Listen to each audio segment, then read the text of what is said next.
اب ہم آپ کی خدمت میں تفسیر سورۃ الانفال کی 6 نمبر کیسٹ پیش کر رہے ہیں۔ اللهم صل على سيدنا محمد وعلى آل سيدنا محمد كما صليت على إبراهيم وعلى آل إبراهيم في العالمين إنك حميد مجيد۔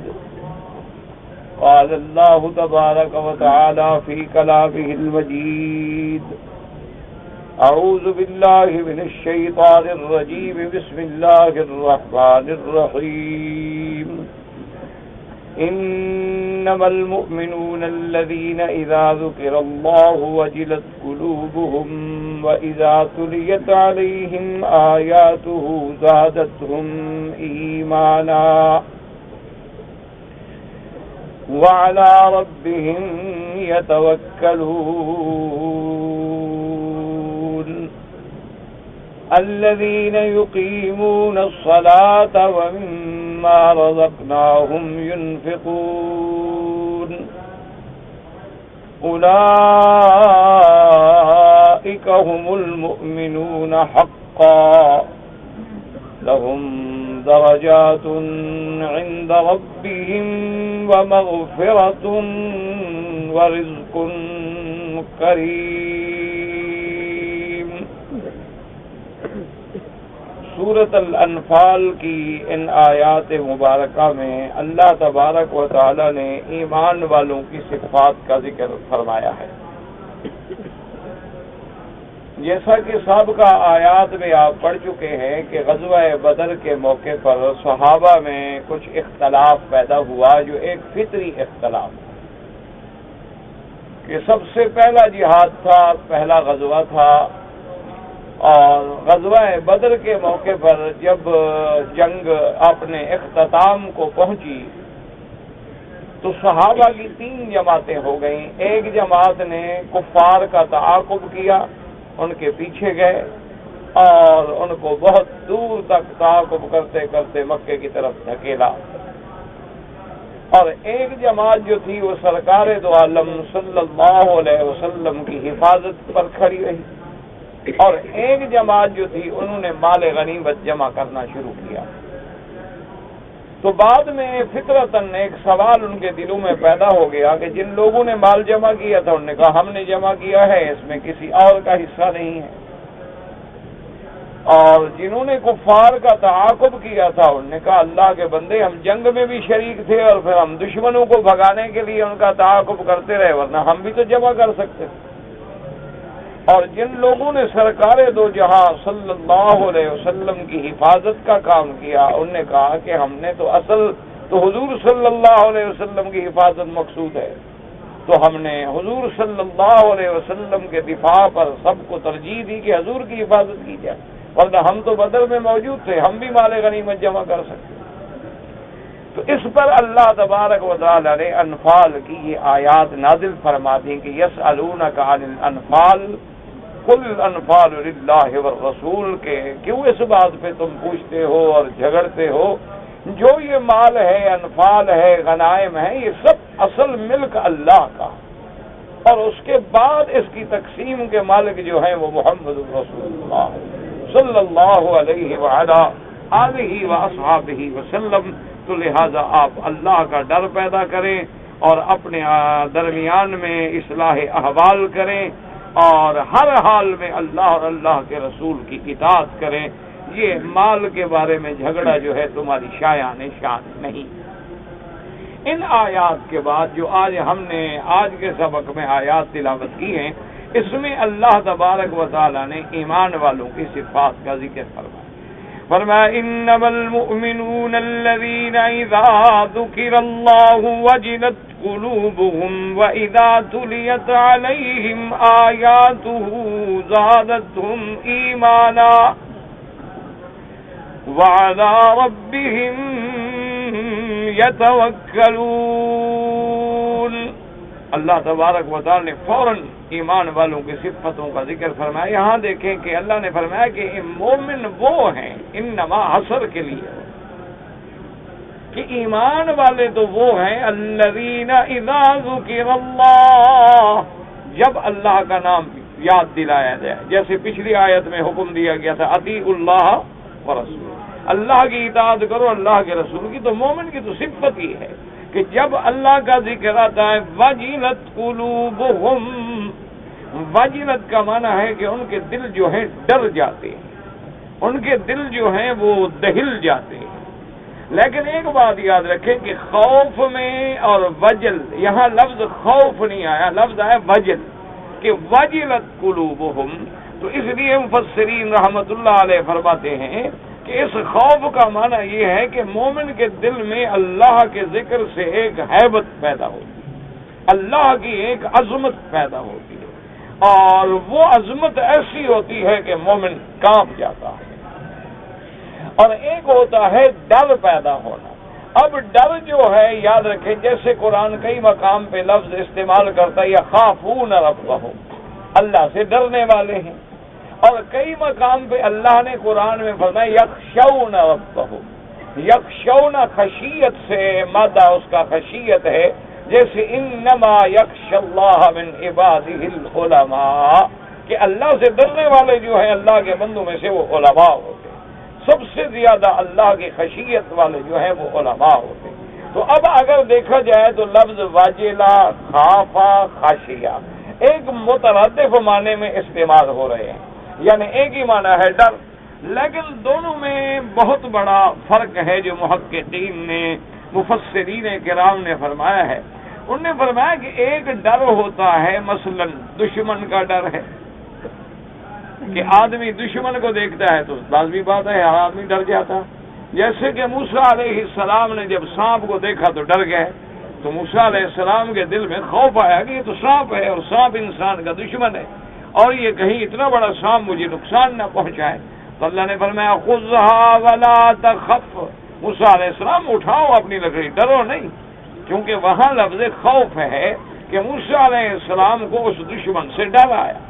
اسی طرح جب اللہ نے حکم دیا موسیٰ علیہ السلام کو کہ آپ جا کے فرعون کو دعوت دیں، اس کو اللہ کی توحید کی طرف بلائیں، اور اس کو حکم دیں کہ بنی اسرائیل کو چھوڑے اور آپ کے حوالے کر دے، تو اب موسیٰ علیہ السلام نے عرض کیا کہ یا اللہ میں تو حاضر ہوں، آپ کا حکم ہے، میں جانے کے لیے تیار ہوں، لیکن انی اخاف ان یقتلون، مجھے ڈر ہے کہیں ایسا نہ ہو کہ مجھے وہ قتل کر دیں۔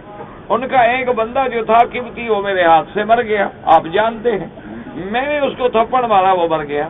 تو اب اتنی مدت کے بعد جب میں جا کے ان کو چیلنج کروں، ان کو دعوت دوں، اور جو خود خدا بن کے بیٹھا ہوا ہے اس کی خدائی کو ٹھکرا کے اللہ کی الوہیت کی طرف بلاؤں، تو ہو سکتا ہے وہ اسی قتل میں مجھے پکڑ لے، اسی مقدمے میں مجھے پکڑ کے قتل کر دے۔ تو اللہ تبارک و تعالی نے فرمایا لا تخافا اننی معکما، اننی معکما اسمع و ارا۔ اللہ نے فرمایا موسیٰ علیہ السلام اور ہارون علیہ السلام بالکل نہ ڈرے، لا تخافا، بالکل فرعون سے نہ ڈرو۔ تو فرعون دشمن تھا، اس کا بھی ڈر تھا موسیٰ علیہ السلام، لیکن اللہ نے فرمایا کہ تم مت ڈرو، تم میرے پیغمبر ہو اور میں تم دونوں کے ساتھ ہوں، اننی معکما، میں تم دونوں کے ساتھ ہوں۔ پھر جب میں ساتھ ہوں تو ڈر کس بات کا؟ اور یہاں سے مسئلہ سمجھ لیں کہ جیسے قرآن پاک میں آتا ہے کہ اللہ فرماتے ہیں کہ میں اپنے بندوں کے ساتھ ہوں، وَهُوَ مَعَكُمْ أَيْنَمَا كُنْتُمْ، تم جہاں بھی ہو اللہ تمہارے ساتھ ہے۔ اور کہیں قرآن پاک میں آتا ہے کہ جب بھی تم مجھے پکارتے ہو تو میں تمہاری شاہ رگ سے بھی تمہارے زیادہ قریب ہوں، وَنَحْنُ أَقْرَبُ إِلَيْهِ مِنْ حَبْلِ الْوَرِيدِ، میں تمہاری شاہ رگ جو ہے اس سے بھی زیادہ قریب ہوں۔ اور کہیں اللہ فرماتے ہیں میں تمہارے ساتھ ہوں، اور کہیں اللہ فرماتے ہیں قرآن پاک میں کہ جب تم 3 آدمی گفتگو کرتے ہو تو چوتھا تو خدا ہوتا ہے، جب تم 4 آدمی گفتگو کرتے ہو تو 5واں تو خدا ہوتا ہے۔ تو اس لیے بعض لوگ جو ہے اللہ تبارک و تعالی ہمیں بھی اور انہیں بھی ہدایت عطا فرمائے، انہوں نے اللہ کے قرآن کے ترجمے کو بعض اوقات یا تو غلطی ہوئی یا غلط فہمی میں مبتلا ہوئے، یا پھر اپنے خیالات میں ایسے ڈوبے کہ اپنی تفسیر اور اپنی رائے کو اللہ کے قرآن کے معانی پہ ترجیح دے بیٹھے۔ اللہ تبارک و تعالی رحمت فرمائے۔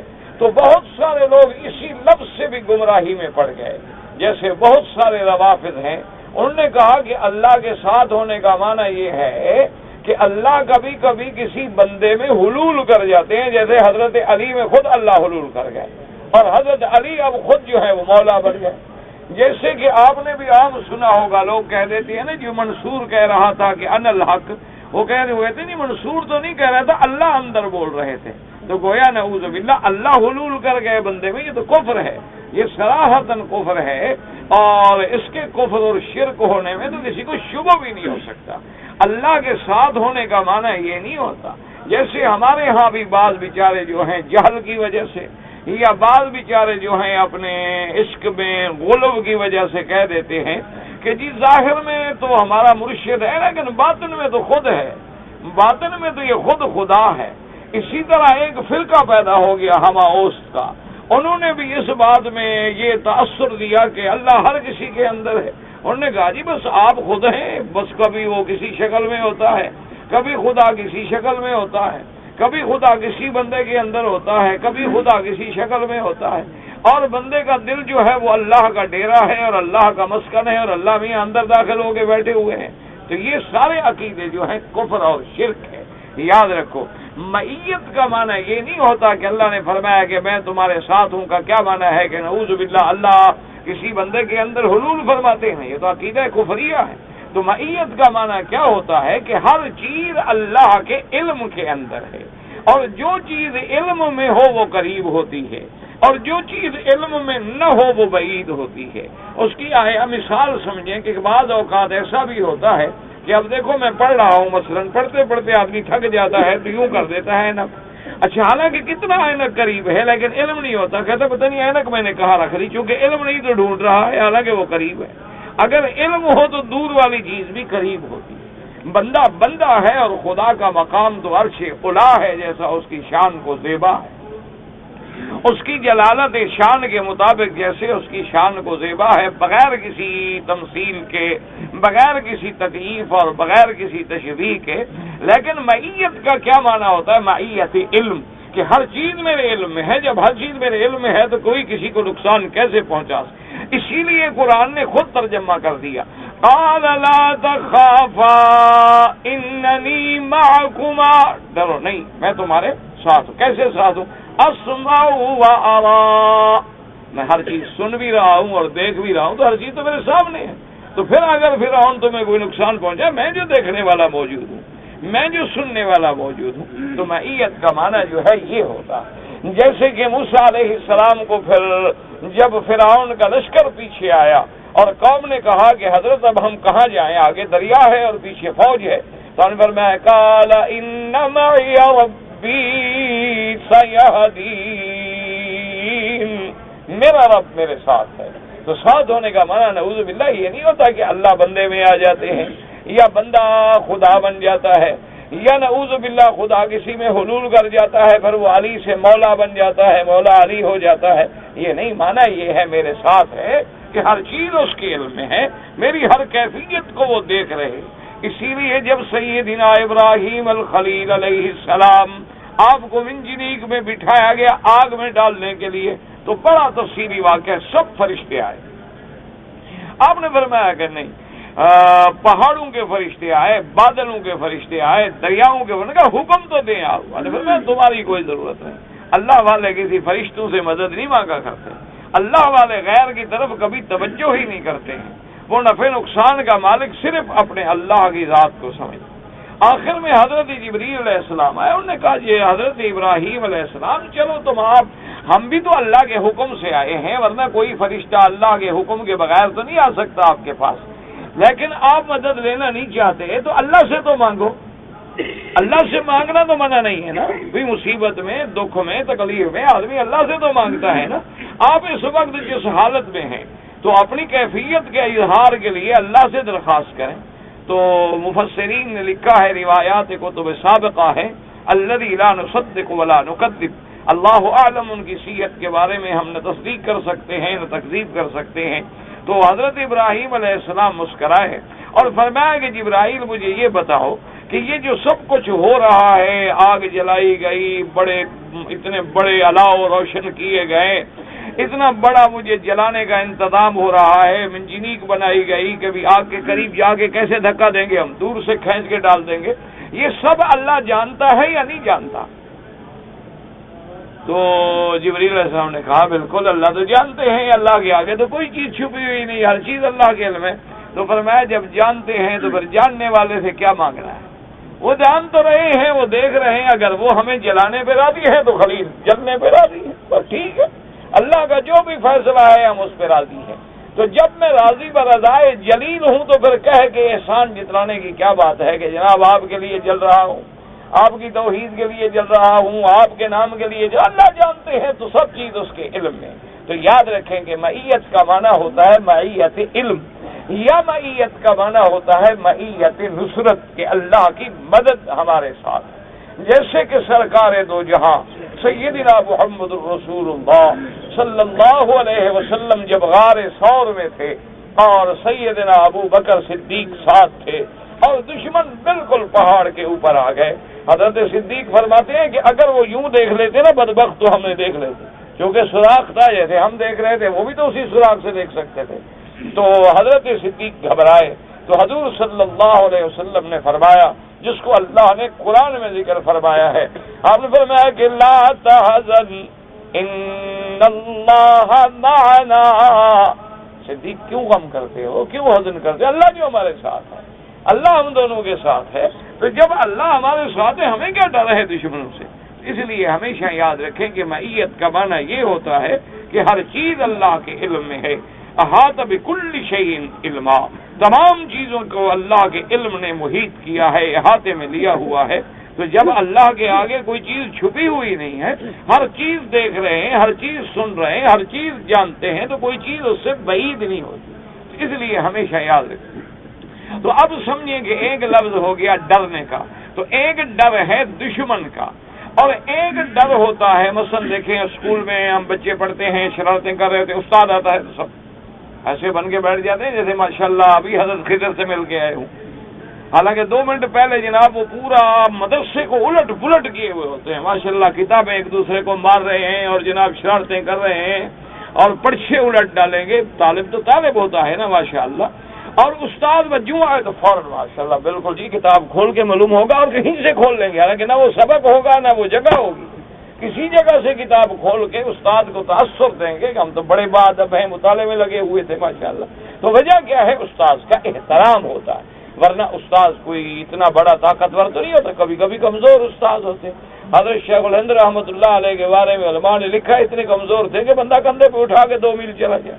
حضرت نانوتوی رحمۃ اللہ علیہ بڑی کمزور شخصیت، لیکن جب مدرسے میں آتے تو سانس خشک ہو جاتا۔ وجہ کیا ہے کہ استاد کی دل میں عظمت ہو کہ میرا استاد ہے، میرا شیخ ہے، اور مجھے اگر غلط حرکات میں دیکھے گا تو وہ کیا سمجھے گا کہ یہ کیسا بندہ ہے، یہ اللہ کے گھر میں، مسجد میں، مدرسے میں بیٹھ کے سامنے بخاری شریف رکھی کھیل رہا، تو وہ عظمت کا ڈر ہوتا ہے۔ ورنہ تو سارے طالب اکٹھے ہو جائیں تو استاد کا اسی وقت جنازہ نکال دیں، اللہ معاف فرمائے، استاد بیچارہ کیا کر سکتا ہے۔ اسی لیے بعض علماء کہتے ہیں نا کہ طالبوں کی بد دعا جو ہے وہ استاد کو نہیں لگتی۔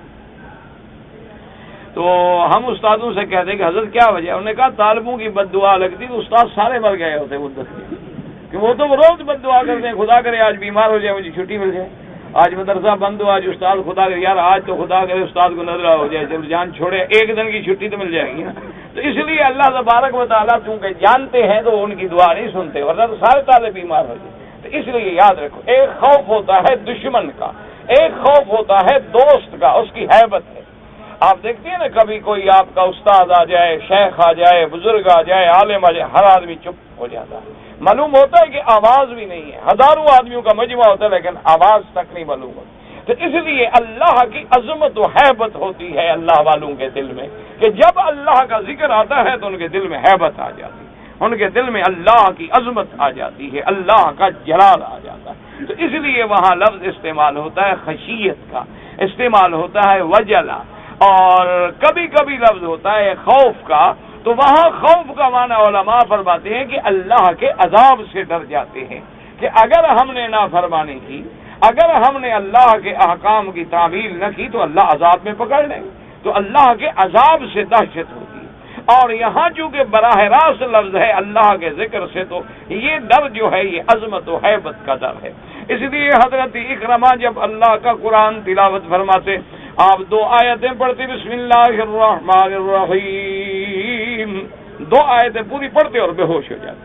جب ہوش آتا تو فرماتے ھذا کلام ربی، ھذا کلام ربی، یہ میرے اللہ کا کلام ہے۔ جب میں قرآن پڑھ رہا ہوں تو گویا اللہ سے باتیں کر رہا ہوں، تو اللہ سے باتیں کرنا کو مذاق تو نہیں ہوتی، اللہ تبارک و تعالیٰ سے ہم کلام ہونا جو ہے کو مذاق تو نہیں ہوتی۔ اسی لیے علماء نے لکھا ہے کہ جس گھر میں سنن ترمذی شریف جو حدیث کی کتاب ہے، بعض علماء نے بڑی عجیب بات میں فرمایا کہ جس گھر میں ترمذی ہو معلوم ایسے ہوگا جیسے کہ نبی بات کر رہا ہے، کیونکہ حدیث کیا ہے؟ اللہ کے نبی کا کلام۔ تو جب ہم حدیث پڑھتے ہیں تو گویا نبی سے ہم کلام، اور جب ہم قرآن پڑھتے ہیں تو گویا اللہ سے ہم کلام۔ یہی وجہ ہوتی ہے کہ مومن جب نماز پڑھتا ہے تو اس کی نماز معراج ہے۔ کیا مانا کہ وہ خدا کو دیکھ رہا۔ تو اس لیے علماء نے فرمایا کہ یہ 2 معنی میں ہوگا، یا تو اللہ کی عظمت و ہیبت اور جلال دلوں میں آ جاتا ہے کہ اللہ کا نام آیا اور بندہ کام کیا، یا اللہ تبارک و تعالیٰ کی نافرمانی میں ڈر لگتا ہے کہ میں چاہے جتنا ہی تعویل کروں پتہ نہیں کوئی نہ کوئی کوتاہی تو ہو سکتی۔ اس لیے فرمایا انما المؤمنون الذین اذا ذکر اللہ وجلت قلوبهم، اور یاد رکھو دوسری جگہ اللہ پاک نے اس کے بالکل برعکس فرمایا الا بذکر اللہ تطمئن القلوب۔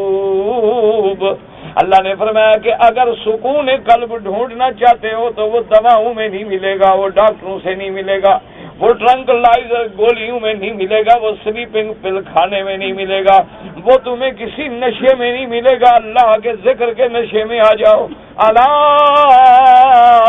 بذکر اللہ تطمئن القلوب، اللہ کے ذکر سے دلوں کو اطمینان و سکون کی دولت نصیب ہوتی ہے۔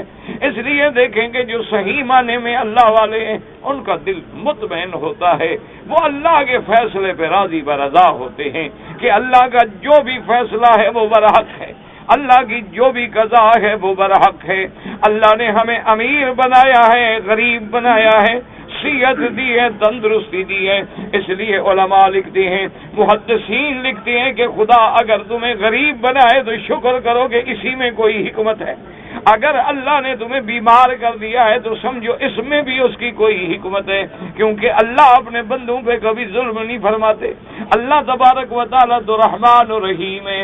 اللہ نے کسی کو مسکین بنایا، کسی کو امیر بنایا، کسی کو خوبصورت بنایا، کسی کو بدصورت بنایا۔ اللہ نے کسی کو جمال دیا، کسی کو کمال دیا، کسی کو نوال دیا اور کسی کو کچھ بھی نہیں دیا۔ یہ بھی اس کے فیصلے ہیں، جب وہ نہ دے تب بھی راضی رہیں کہ اسی کا نام ایمان ہے کہ اللہ کی تقدیر پہ بندہ ہر حال میں راضی ہو۔ دیکھو نا جی، جب پیسے مل رہے ہیں پھر تو ہر کوئی راضی ہوتا ہے۔ یہ تو کافر کی صفت ہے کہ پیسہ ملے، نعمت ملے تو خوش ہوتا ہے، اور نہ ملے تو خدا کے خلاف باتیں کرتا ہے۔ اس لیے قرآن پاک فرماتے ہیں اذا انعمنا علی الانسان اعرض فنأى بجانبه وَإِذَا مَسَّهُ الشَّرُّ فَيَئُوسٌ قَنُوطٌ، اور کہیں قرآن فرماتے ہیں دیکھو میرا بندہ، جب میں اس کو دیتا ہوں، جب اس کو دولت دیتا ہوں، عزت دیتا ہوں، صحت دیتا ہوں، کرسی دیتا ہوں، اقتدار دیتا ہوں، کہتے ہاں ٹھیک ہے جی، اور جی میں لائق بھی ہوں نا، میرا حق بھی بنتا تھا جی، میں بڑا ذہین انٹیلیجنٹ آدمی ہوں، اور جب میں چھین لیتا ہوں تو کہتے عجیب بات ہے جی اللہ نے ایسا کیوں کر دیا۔ تو اس لیے بہت سارے لوگ ہوتے ہیں کہ جب کسی کی موت آئے یا کسی کو تکلیف پہنچے کہتے ہیں جی خدا تو سنتا نہیں، پتہ نہیں اللہ تو ہم غریبوں کے بھی نہیں سنتا۔ یہ کفر ہے، یہ چھوٹے موٹے کلمات نہیں ہیں، یہ کفر کے کلمات ہیں۔ اللہ اگر تکلیف دے تب بھی بندے کو چاہیے کہ ہر حال میں راضی ہو۔ مومن کی صفت یہ ہے کہ ذرہ ہو، مصیبت ہو تو صبر کرے، اور نعمت ملے تو شکر کرے۔ ہر حال کے اندر مومن جو ہے پھر کامیاب ہوتا ہے، اور ایمان ہوتا ہی تب ہے۔ دیکھو نا، تم کسی کو دوست بناتے ہو، تم بھی تو کہتے ہو نا کہ دوستی کا پتہ تو یار مشکل میں لگتا ہے نا۔ ایسے تو ہر کوئی دوست ہے نا، عزت کے وقت میں تو ہر کوئی دوست ہے نا، بندہ کرسی پہ بیٹھا ہو تو ہر کوئی سلام کرتا ہے، جب بندے کے پاس عزت نہ رہے، دولت نہ رہے، اقتدار نہ رہے، پھر کوئی ملے تو پتہ لگتا ہے کہ یہ میرا دوست ہے۔ اس لیے اللہ بھی تو پھر اپنے بندوں کو آزماتے ہیں نا، کہ میرے بندے ہو تو پھر امتحان نہیں ہوگا، میری طرف سے آزمائش نہیں ہوگی، تو لہذا اللہ تبارک و تعالیٰ کی طرف سے جو بھی ملے ہر حال میں راضی رہے۔ اچھا اس سے کیا ہوگا کہ اس لیے فرماتے ہیں وَمَن يُؤْمِن بِاللَّهِ يَهْدِ قَلْبَهُ، اللہ فرماتی ہیں کہ جس شخص کو اللہ نے مومن بنا دیا اس کے دل کو تسکین ہو جاتی کہ وہ سمجھتا ہے بھی یہ اللہ کا فیصلہ ہے، آمنا باللہ، یہ اللہ نے میرے لیے یہی لکھا ہے، اللہ نے میری اولاد کو صالح بنایا ہے تو حکمت ہے، طالع بنایا ہے تو حکمت ہے، اللہ نے میرے گھر میں خوشیاں بھیج دی ہیں تو حکمت ہے، اور میرے گھر میں ہر وقت پریشانیاں ہیں تو حکمت ہے۔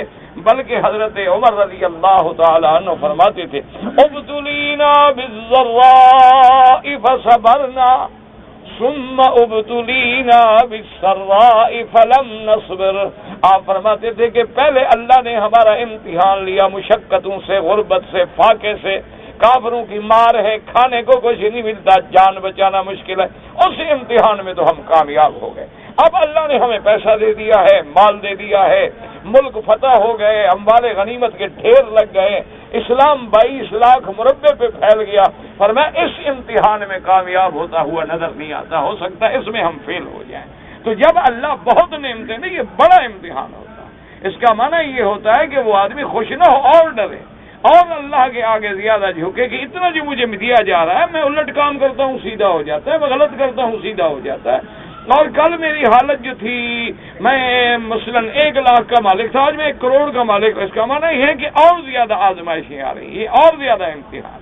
اس لیے حضور پاک نے فرمایا کہ لا اخشى علیکم الفقر ولکن اخشى علیکم الغنا، حضور نے فرمایا مجھے اپنی امت پہ یہ ڈر نہیں ہے کہ غربت میں مر جائیں گے، بلکہ مجھے یہ ڈر ہے کہ خدا دولت دیں گے، دنیا دیں گے، اور یہ فتنوں میں مبتلا ہو جائیں گے، تو وہ بہت بڑا امتحان ہے۔ تو اس لیے اللہ کے نام سے جب ہیبت پیدا ہوگی اور اللہ کی عظمت پیدا ہوگی تو پھر سکون بھی آئے گا، طمانینت بھی آئے گی، تسکین بھی آئے گی۔ اس لیے اللہ نے فرمایا انما المؤمنون الذین اذا ذکر اللہ وجلت قلوبهم واذا تلیت علیہم آیاتہ زادتہم ایمانا، اور جب ان پہ میرے قرآن کی آیات پڑھی جاتی ہیں تو ان کا ایمان بڑھ جاتا ہے، ان کا ایمان جو ہے اس کے اضافہ ہو جاتا ہے۔ یاد رکھو یہاں 2 قول ہیں، بعض محدثین اور ائمہ کرام اس بات کے قائل ہیں کہ ایمان بڑھتا بھی ہے کم بھی ہوتا ہے، جیسے کہ امام بخاری رحمت اللہ علیہ نے الایمان یزید و ینقص، اور اس پہ باقاعدہ باب باندھی ہیں، باقاعدہ احادیث نقل فرمائی ہیں۔ اس لیے امام بخاری رحمت اللہ علیہ نے اپنی کتاب کی ابتدا وحی سے فرمائی ہے اور کتاب کو ختم فرمایا سبحان اللہ و بحمدہ سبحان اللہ العظیم۔ اس طرف اشارہ کیا امام بخاری نے کہ ایمان کا معنی صرف یہ نہیں کہ تیرے دل میں بات ہے، بلکہ دل میں تصدیق ہو، الایمان تصدیق بالقلب و اقرار باللسان و عمل بالارکان، کہ دل میں بھی ایمان ہو، زبان پہ بھی ایمان ہو، اور جوارے اور ہاتھ پاؤں بھی اس کی تصدیق کر رہے ہوں۔ تو اس لیے بعض علماء فرماتے ہیں اور بعض محدثین فرماتے ہیں کہ ایمان جو ہے اس ایمان میں نفس ایمان میں زیادتی اور کمی ہوتی ہے، اور بعض مفسرین نے فرمایا کہ ایمان میں معنی کیا ہے، اس کی کیفیات میں کمی بیشی ہوتی ہے، اس کے جلا میں، اس کے ضیاء میں، اس کے نور میں کم و بیشی ہوتی ہے، کہ ایمان جو ہے وہ بڑی چیز ہے، ایمان ایک بڑی عظمت۔ اسی لیے کتابوں میں آتا ہے کہ حضرت حسن بصری رحمت اللہ علیہ سے ایک آدمی نے سوال کیا کہ یا ابو سعید، آپ کی کنیت تھی، اس نے پوچھا حضرت حسن بصری رحمت اللہ علیہ جو اپنے وقت کے بہت بڑے اولیاء اللہ میں سے اور بہت بڑے عالم محدث امام گزرے ہیں، اس نے پوچھا کہ حضرت کیا آپ مومن ہیں؟ اس نے سوال کیا تو آپ نے فرمایا کہ بات سنو بھائی، یہاں تک ایمان کی تعریف ہے کہ ان تؤمن باللہ وملائکتہ وکتبہ ورسلہ ونؤمن بالقدر خیرہ وشرہ من اللہ تعالی والبعث بعد الموت، ایمان کی تعریف کیا ہے کہ اللہ پہ ایمان، اللہ کے ملائکہ پہ ایمان، اللہ کی بھیجی ہوئی کتابوں پہ ایمان، اور اللہ کی تقدیر پہ ایمان، اور ہر خیر شر اللہ کی طرف سے ہوتی ہے اس پہ بھی ایمان۔ یہ نہ ہو کہ جیسے کافروں نے دو خدا بنا لیے، انہوں نے کہا ایک خدا ہے جو خیر کے فیصلے کرتا ہے اور دوسرا خدا ہے جو شر کے فیصلے کرتا ہے، ایک کا نام یزدہ رکھ لیا، ایک کا نام اہرمن رکھ لیا۔ کافروں میں ایک فرقہ ہے، وہ کہتے ہیں دو خدا ہیں، ایک وہ کہتے ہیں یہ کیسے ہو سکتا ہے کہ ایک خدا جو ہے وہ روشنی بھی پیدا کرے اور اندھیرا بھی پیدا کرے، دن بھی پیدا کرے، رات بھی پیدا کرے، اچھائی بھی پیدا کرے، برائی بھی پیدا کرے۔ وہ کہتے ہیں نہیں، خدا ہی دو ہے، ایک خدا کا نام یزدہ ہے جو نیکیاں بناتا ہے، اور ایک کا نام اہرمن ہے۔ اور ہمارے جاہل یہ کہتے ہیں کہ بس جہاں نظر ڈالو نا، وہ کہتے ہیں وہ سبحان اللہ، بس یہ آپ ہی خدا ہے۔ انہوں نے ہر پیر کو خدا بنا دیا، ماشاءاللہ۔ ظاہر میں جو کہتے ہیں پیر ہے، لیکن باطن میں تو خود خدا ہے۔ نعوذ باللہ ثم نعوذ باللہ۔ یاد رکھو یہ کفر ہے۔ خدا ایک ہے، وحدہ لا شریک ہے، وہی خالق خیر ہے، وہی خالق شر ہے، ہر چیز اللہ کی طرف سے ہے۔ جہاں اللہ کیا وہاں ظلمت کو بھی پیدا، یہی تو اس کا کمال ہے کہ وہ دونوں کا خالق ہے۔ وہ دونوں چیزیں متضاد ہیں لیکن دونوں کے پیدا کرنے والا جو ہے اللہ تبارک و تعالیٰ کی ذات۔ تو حضرت حسن بصری نے فرمایا کہ بھی اللہ پر میرا ایمان ہے، اللہ کے فرشتوں پہ میرا ایمان ہے، اللہ کی کتابوں پہ میرا ایمان ہے، اللہ کی تقدیر پہ میرا ایمان ہے، اور خیر و شر بھی اللہ کی طرف سے ہے، میرا ایمان ہے۔ والبعث بعد الموت، کے مرنے کے بعد ہم نے اٹھنا ہے، اللہ کے آگے جانا ہے، حساب دینا۔ اس طرح تو میں مومن ہوں۔ انہوں نے کہا اس لحاظ سے تو بھائی میں مومن ہوں، میرا ایمان ہے۔ لیکن تم اگر چاہو کہ اللہ نے جو سورۃ الانفال میں مومنوں کی صفتیں ذکر کی ہیں، یا اللہ نے سورۃ المومنون میں جو مومنوں کی صفت کی ذکر کی ہے کہ مومن کی یہ صفت ہے، یہ صفت ہے، پھر خدا جانے میرے اندر وہ صفتیں ہیں کہ نہیں۔ اب دیکھیں حسن بصری ڈر رہے ہیں، اور ہمارا حال تو جانتے ہیں ماشاءاللہ کہ ہمیں تو کوئی دل میں نہ اللہ کے گھر میں آ کے کبھی دل میں خوف پیدا ہوتا ہے، نہ مدینہ منورہ میں جاتے ہوئے کبھی خوف پیدا ہوتا ہے، نہ طواف کرتے ہوئے کبھی اللہ کی ہیبت و عظمت ہمارے دلوں میں پیدا ہوتی ہے، نہ صفا مروہ دوڑتے ہوئے کبھی ہمارا دل کانپا ہے۔ ہم نے احرام باندھا ہے تو اس میں بھی کبھی ہمیں خیال نہیں آیا، جیسے پہلے سگریٹ پی رہے تھے احرام کے بعد بھی سگریٹ پی رہے، جیسے پہلے جھوٹ بول رہے تھے احرام کے بعد بھی جھوٹ بول رہے ہیں، جیسے پہلے غیبت کر رہے تھے احرام باندھ کے بھی غیبت کر رہے ہیں، میدان عرفات میں بیٹھے ہوں گے، مزدلفہ میں بیٹھے ہیں، مینا میں بیٹھے ہیں، سگریٹیں چل رہی ہیں، گپیں چل رہی ہیں، غیبت چل رہی ہے، گیلا چل رہا ہے، اور ہیں حاجی۔ اس وجہ کیا ہے کہ دل میں وہ اللہ کی ہیبت و عظمت پیدا ہی نہیں ہوئی جو اصل صفت ہے۔ اسی وجہ سے ہم اس ایمان کے مدارج کو، اس مقام کو نہیں پہنچ سکتے۔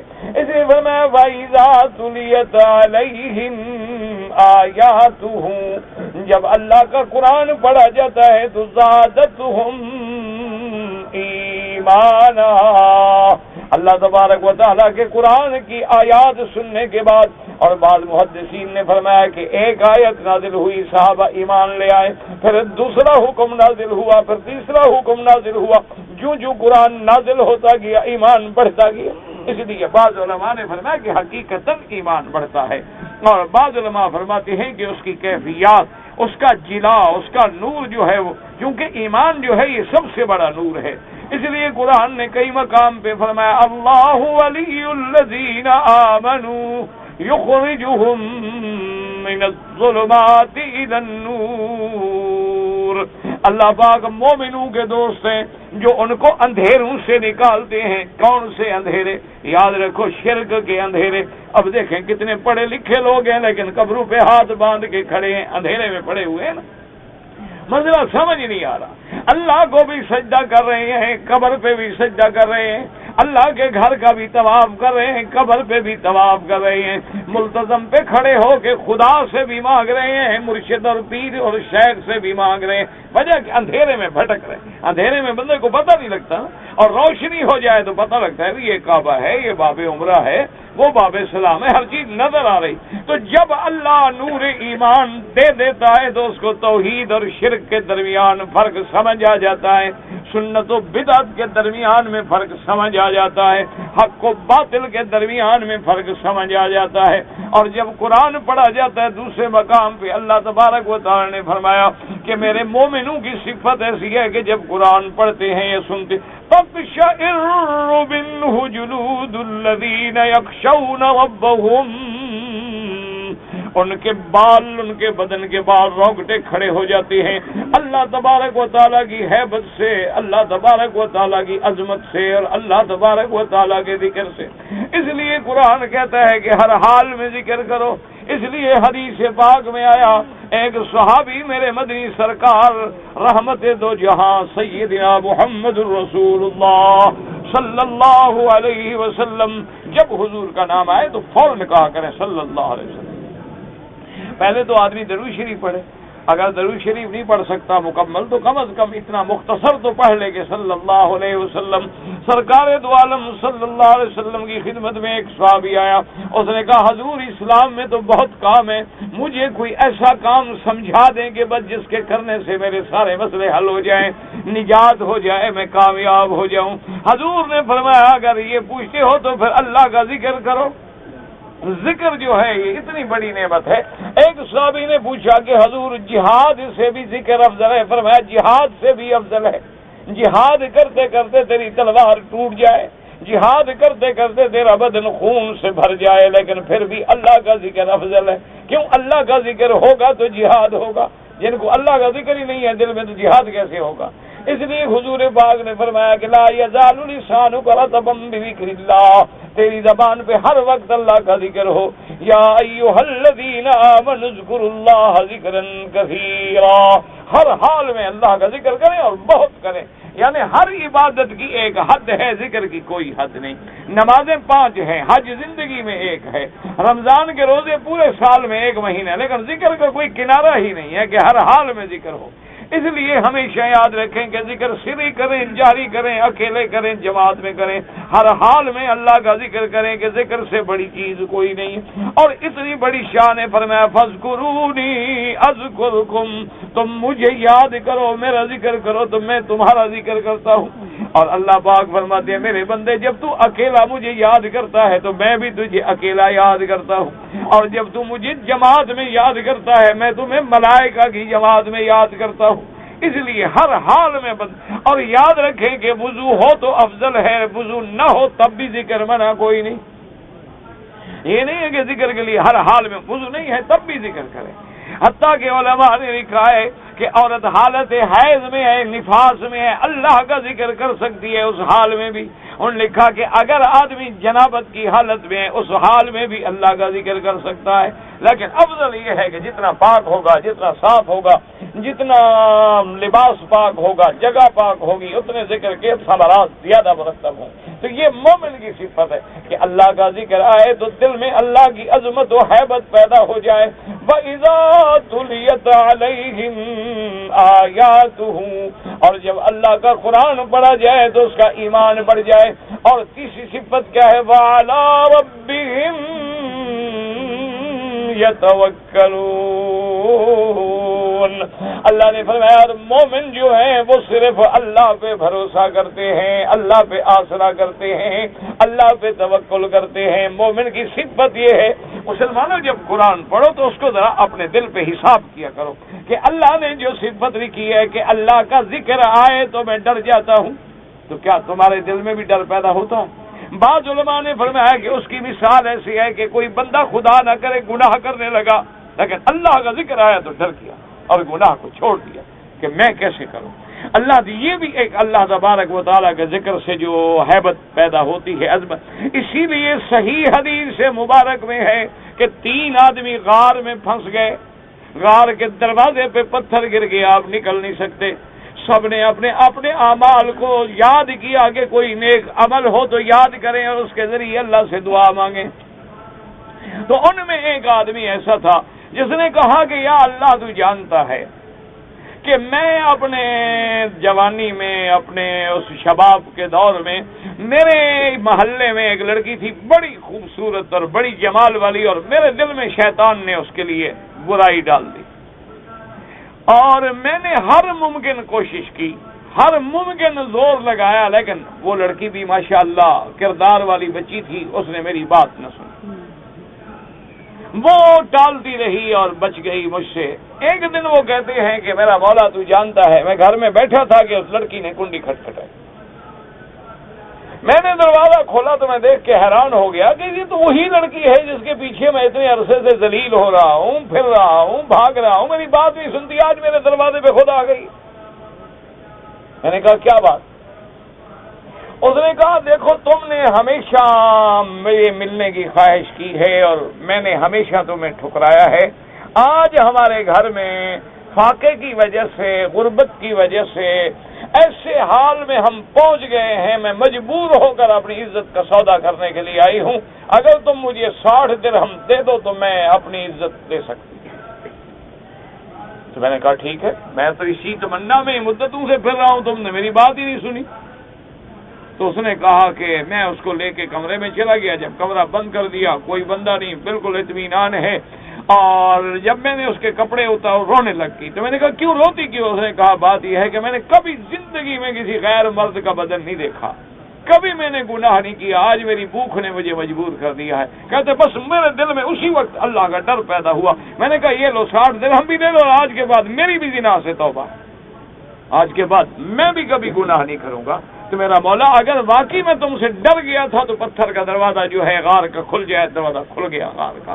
وجہ کیا تھی کہ اللہ کے ڈر سے گناہوں سے رک جانا، یا اللہ کے ڈر سے دل میں عظمت و ہیبت کا پیدا ہو جانا۔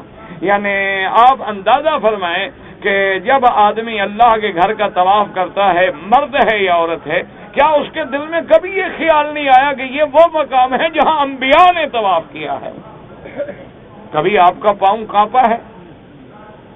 کبھی آپ کے دل میں ایسی بات پیدا ہوئی ہے کہ میں آج اس جگہ بوسہ دے رہا ہوں الذی قبل رسول اللہ صلی اللہ علیہ وسلم، جہاں سرکار دو جہاں نے بوسہ دیا، میں وہاں 2 رکعت پڑھ رہا ہوں جہاں حضور صلی اللہ علیہ وسلم نے 2 رکعت پڑھی ہے، اور میں وہاں دوڑ رہا ہوں جہاں اللہ کے تمام پیغمبر دوڑے۔ کبھی دل میں خیال آیا، کوئی عظمت پیدا ہوئی؟ آتے ہیں گپے مارتے ہوئے، سر ننگا ہے، فیشن ہے، اور انگریزی لباس ہے، انگریزی طرز ہے، وہ دل میں خیال ہی بس ٹھیک ہے آ گیا انشاءاللہ اللہ نمازیں تو قبول کر لے گا، لیکن نماز میں جو اثرات مرتب ہونے چاہیے وہ کیوں نہیں ہوتے کہ ہماری نماز بنی نہیں؟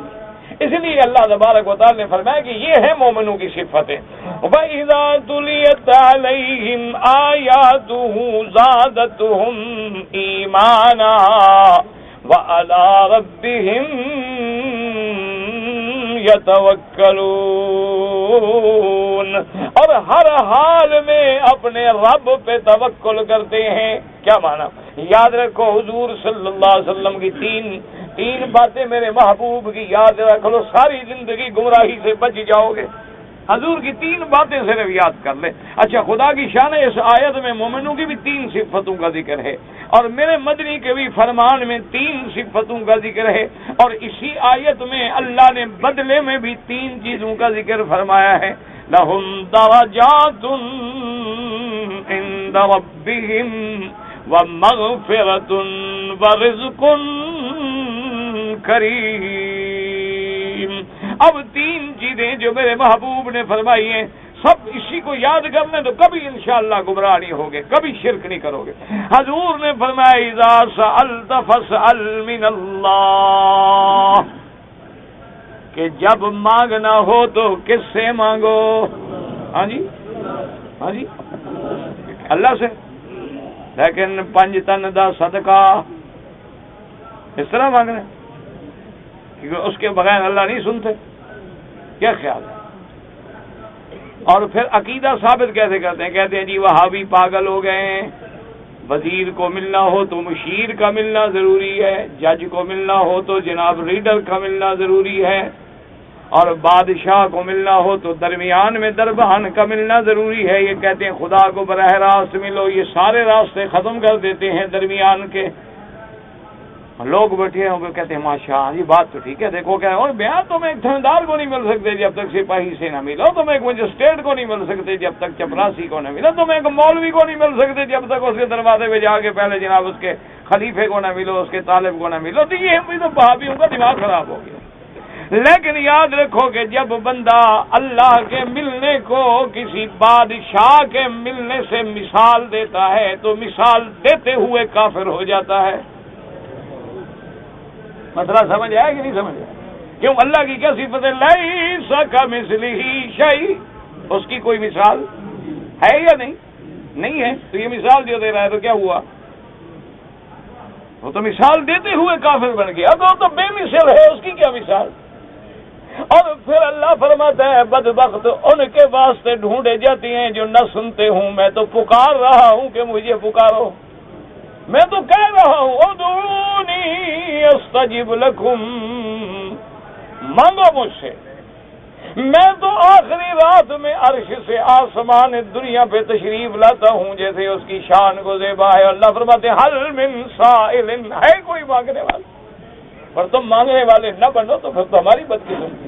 کبھی رات کو اٹھ کے مانگ کے دیکھو تو صحیح نا اپنے رب سے، اللہ کے بڑے مزے، جو چاہے سو چکھ لے، یہ پڑھنے سے نہیں آتے، یہ مولویوں کی کتابوں میں نہیں آتے۔ رات کو تہجد کے وقت اٹھ کے بالکل علیحدگی میں اللہ کے آگے رو کے مانگ کے لذت تو دیکھ مانگنے کی، وہ حلاوت تو دیکھ کے وہ کیا مزہ ملتا ہے، اس لیے کہ وہ وقت ہوتا ہے کہ پکار ہے، اللہ پکار رہے ہیں، فرماتے حل من سائل حل من مستغفر، ہے کوئی مجھ سے گناہوں کی معافی لینے والا؟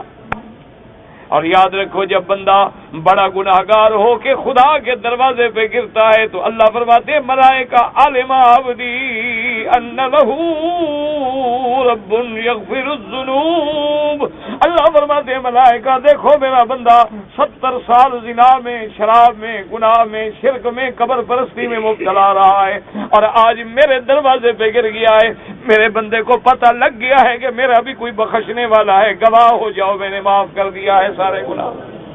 اللہ کے آگے گرو تو صحیح نا، اللہ کے بنو تو صحیح نا۔ اللہ تبارک و تعالیٰ سے مانگنے کا وقت کیا ہے کہ جب صبح کا وقت ہوتا ہے، قرآن میں آتا ہے کہ مومنوں کی صفت یہ ہے کہ وہ اسحار کے وقت استغفار کرتے ہیں، اللہ سے معافی مانگتے ہیں۔ اس لیے حضور نے فرمایا، پہلا فرمان یاد کر لو، اذا سألت، جب مانگنا ہو، فاسأل من اللہ، دولت مانگ، دنیا، بچہ، رزق، نفع، نقصان، ہر چیز کی جو چیز مانگنی ہے چھوٹی یا بڑی کس سے مانگو؟ اللہ سے مانگو۔ اور دوسری بات کیا سمجھے؟ اذا استعنت فاستعن باللہ، اور جب مدد پکڑنی ہو تو کس کی؟ ہاں جی، یا علی مدد، یا غوث اعظم، یا معین الدین چشتی مدد، نہیں، یہ ایسے کرتے رہتے ہیں۔ اللہ کو چھوڑ کے کتنے رب بنا لیے ہیں لوگوں نے، کتنے خدا بنا لیے ہیں اور کتنی عبادت گاہیں بنا ڈالی ہیں، کتنے سر جھکانے کی جگہیں تو نے ڈھونڈ لی ہیں۔ یاد رکھو پتہ ہے وجہ کیا ہوتی ہے؟ اس لیے علماء نے کہا مثال سمجھ لو، جو لڑکی شریف ہو کے اپنے خامد کی بن کے رہتی ہے نا تو اللہ اس کی عزت کو محفوظ رکھتے ہیں، صرف خامد جانتا ہے یا بیوی جانتی ہے، اور جو بے حیا بن جائے پھر وہ در در پہ کھلتی رہتی ہے۔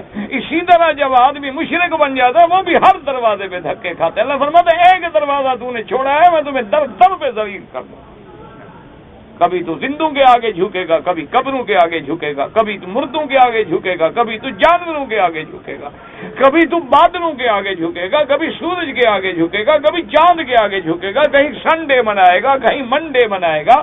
وجہ کیا ہے کہ تو نے میرا دروازہ چھوڑا ہے تو میں نے بھی تمہیں چھوڑ دیا۔ تو اس لیے ہمیشہ حضور نے فرمایا استعنت فاستعن باللہ، کہ جب مدد پکڑو تو کس سے مدد پکڑو؟ صرف اللہ سے مدد پکڑو۔ اور فرمایا اذا توکلت فتوکل علی اللہ، اور جب بھروسہ کرنا ہو، توکل کرنا ہو تو اللہ پہ توکل کرو، کیوں اگر کسی بندے پہ کرو گے وہ کل مر جائے تو پھر اور پہ کرو گے، تو اس ذات پہ توکل کرو جو حی ہے، قیوم ہے، باقی ہے، دائم ہے، جس پہ کبھی فنا نہیں۔ اس لیے تین چیزیں کہ مانگو تو کس سے؟ اللہ سے مدد پکڑو تو کس سے؟ اللہ سے توکل کرو تو کس سے؟ اللہ پہ. اور وہی بات قرآن تمہیں بتلا رہا ہے وَإِذَا تُلِيَتْ عَلَيْهِمْ آيَاتُهُ زَادَتْهُمْ إِيمَانًا وَعَلَى رَبِّهِمْ يَتَوَكَّلُونَ. اور دوسری جگہ قرآن کہتے ہیں وَمَن يَتَوَكَّلْ عَلَى اللَّهِ فَهُوَ حَسْبُهُ. جو اللہ پہ توکل کرتا ہے تو پھر اللہ اس کو کافی ہے. اللہ پہ جس نے توکل کر لیا اس کا بیڑا پار ہو گیا. اسی لیے فرماتے ہیں وَعَلَى اللَّهِ فَلْيَتَوَكَّلِ الْمُتَوَكِّلُونَ. اور کہیں صفت جلالت ہے علی اللہ اور یہاں صفت ربوبیت ہے وَعَلَى رَبِّهِمْ يَتَوَكَّلُونَ. اللہ اشارہ فرماتے ہیں میرا بندہ میں تیرا رب ہوں. جب تو ماں کے پیٹ میں تھا تو کچھ حرکت کرنے کے قابل نہیں, بولنے کے قابل نہیں, کھانے پینے کے قابل نہیں. اس وقت میں نے تیری حفاظت کی ہے تو کیا اب میں تمہیں چھوڑ دوں گا؟ اب تو باہر آنے کے بعد بندہ جب بن گیا تو غیروں سے مدد مانگتے ہو. میں ہی تیرا رب ہوں جس نے تیری تربیت ماں کے پیٹ میں بھی کی ہے اور ماں کے پیٹ سے پیدا ہونے کے بعد بھی کی ہے. اور اب جب تم بڑے ہو گئے تو مجھے بھول گئے. اس رب کو پہچانو جو تیرا رب ہے, اسی پہ توکل کرو. وَعَلَى رَبِّهِمْ يَتَوَكَّلُونَ. دعا کریں اللہ ہمیں بھی یہ صفات نصیب فرمائے. آپ لوگوں کے سوال بھی ماشاءاللہ زیادہ ہو جاتے ہیں. حج افراد والا شخص اگر میقات سے نکل جائے کیا معنی؟ یعنی مکے میں رہتا ہے, میقات سے چلا گیا باہر, پھر اگر وہ تمتع کرنا چاہتا ہے کر سکتا ہے, کوئی معنی ہے, بات نہیں.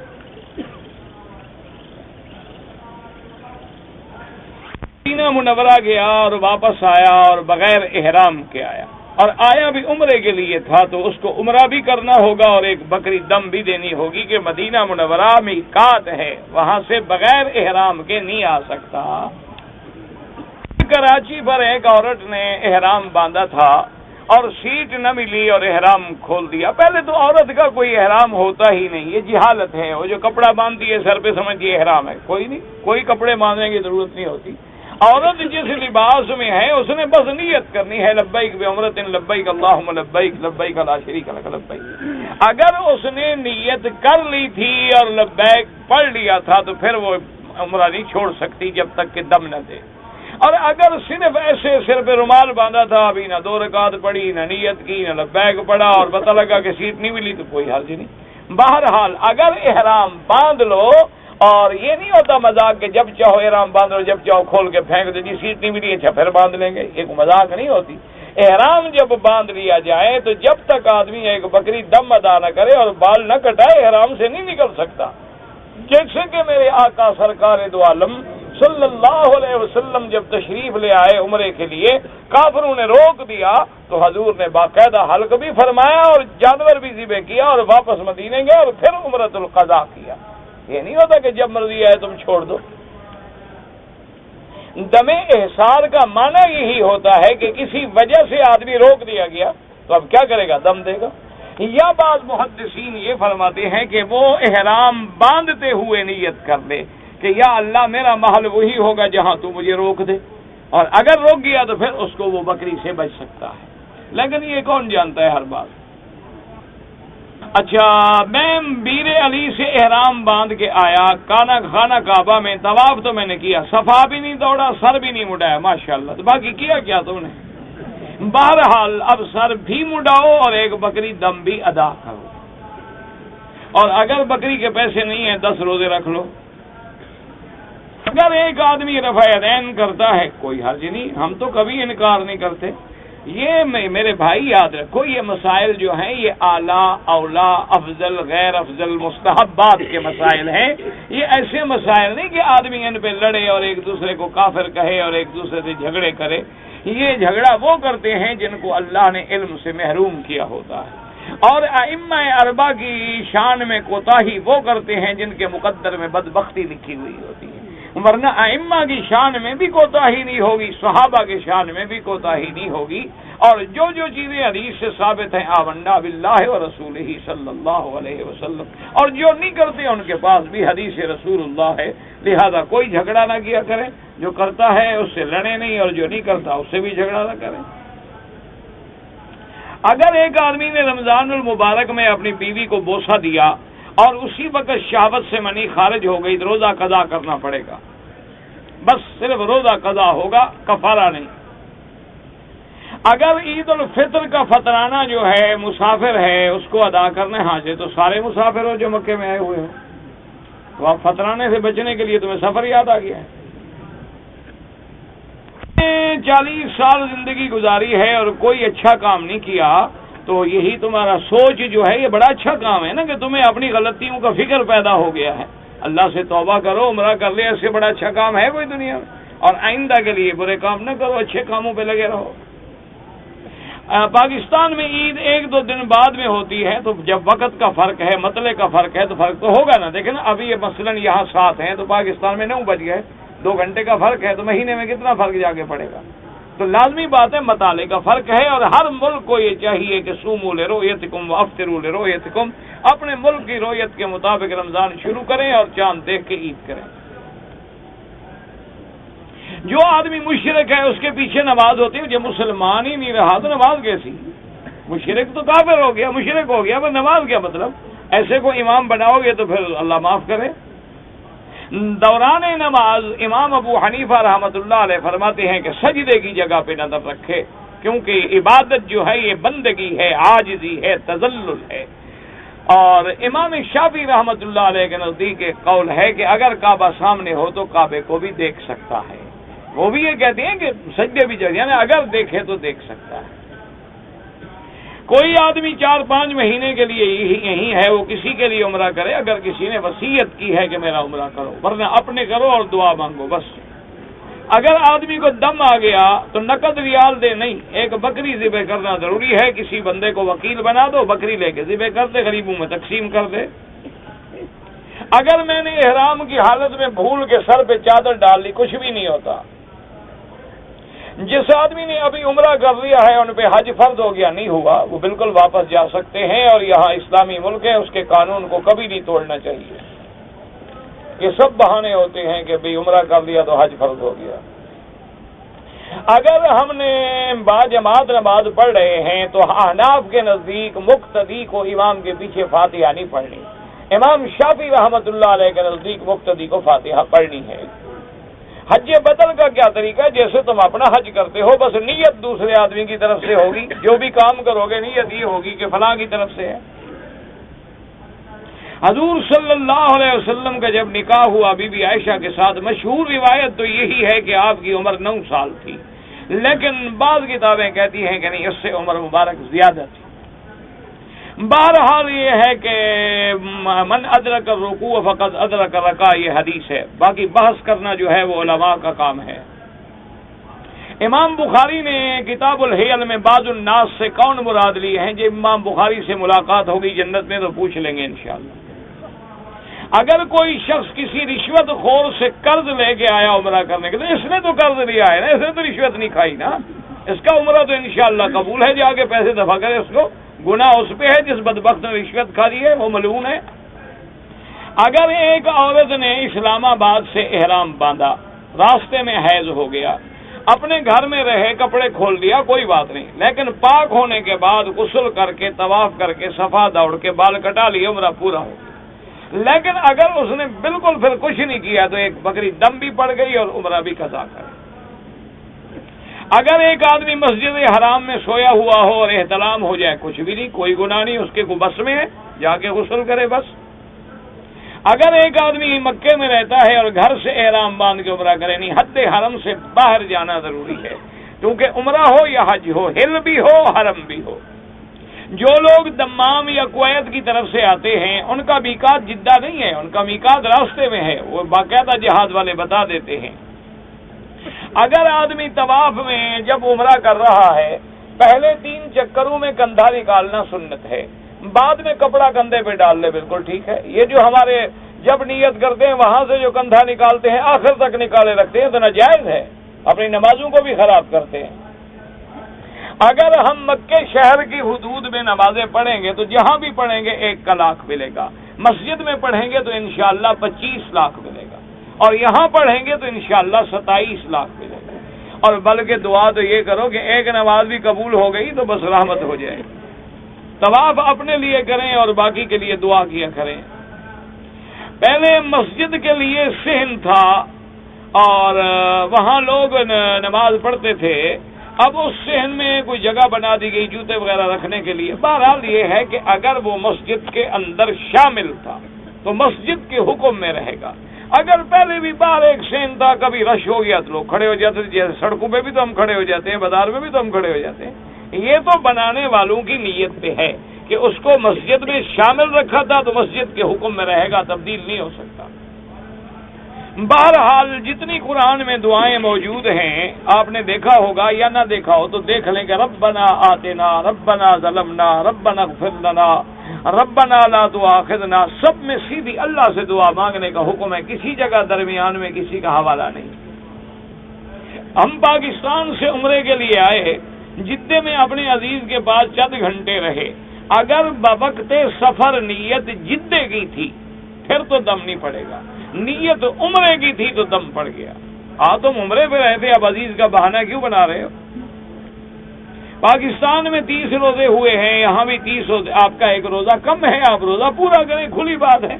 پاکستان میں بھی 30 روزے ہیں، مکے میں بھی 30 روزے ہیں، اور آپ نے 1 کم رکھا ہے، پورا کریں کریں کریں کریں کریں کریں کریں کریں کریں کریں کریں کریں کریں